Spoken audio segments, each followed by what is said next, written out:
പ്രിയമുള്ളവരെ, അസ്സലാമു അലൈക്കും വറഹ്മത്തുള്ളാഹി വബറകാതുഹു. ബുഖാരി മുസ്ലിം റിപ്പോർട്ട് ചെയ്ത ഹദീസാണ് ഞാനിവിടെ പ്രസൻറ്റ് ചെയ്യാൻ ഉദ്ദേശിക്കുന്നത്. പിശുക്കിനേക്കാൾ വലിയ രോഗമെന്തുണ്ട്? അപ്പോൾ അതൊരു രസകരമായൊരു ക്വസ്റ്റ്യൻ മാർക്കോട് കൂടിയാണ് റസൂലുള്ളാഹിയുടെ ഒരു അവതരണം. ബുഖാരി റിപ്പോർട്ട് ചെയ്ത ഹദീസാണ്.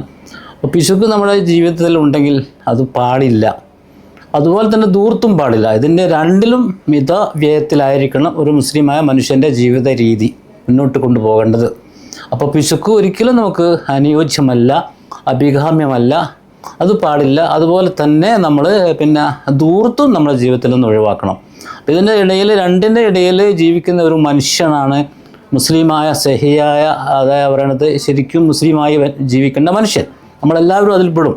അതിനാൽ ഈ ഒരു ഹദീസ് നമ്മൾ ഉൾക്കൊള്ളണം. ഹദീസിനൊക്കെ ഒരുപാട് അർത്ഥവ്യാഖ്യാനങ്ങളുണ്ട്. അപ്പോൾ അത് നമ്മൾ മനസ്സിലാക്കുക. വിശദമായിട്ട് ഈ ഒരു 1.5 മിനിറ്റ് കൊണ്ട് എനിക്ക് പറയാനോ പ്രസൻറ്റ് ചെയ്യാനോ കഴിയില്ല. ഇതിനെപ്പറ്റി നിങ്ങൾ ചിന്തിക്കുക. ഹദീസ് ഓരോന്ന് കേൾക്കുമ്പോൾ നമ്മൾ ചിന്തിക്കുകയും പഠിക്കുകയും ചെയ്യും. എളുപ്പത്തിൽ പഠിക്കാൻ പറ്റിയ ചെറിയ ചെറിയ ഹദീസുകളാണ് ഇതിലുള്ളത്. ഇൻഷാ അല്ലാഹ് അള്ളാഹു നമ്മളെ എല്ലാ കാര്യങ്ങളും മനസ്സിലാക്കി പ്രവർത്തിക്കുന്ന നല്ലവരായ സച്ചരിതരിൽ നമ്മളെ പെടുത്തുമാറാകട്ടെ എന്ന് പ്രാർത്ഥിക്കുന്നു.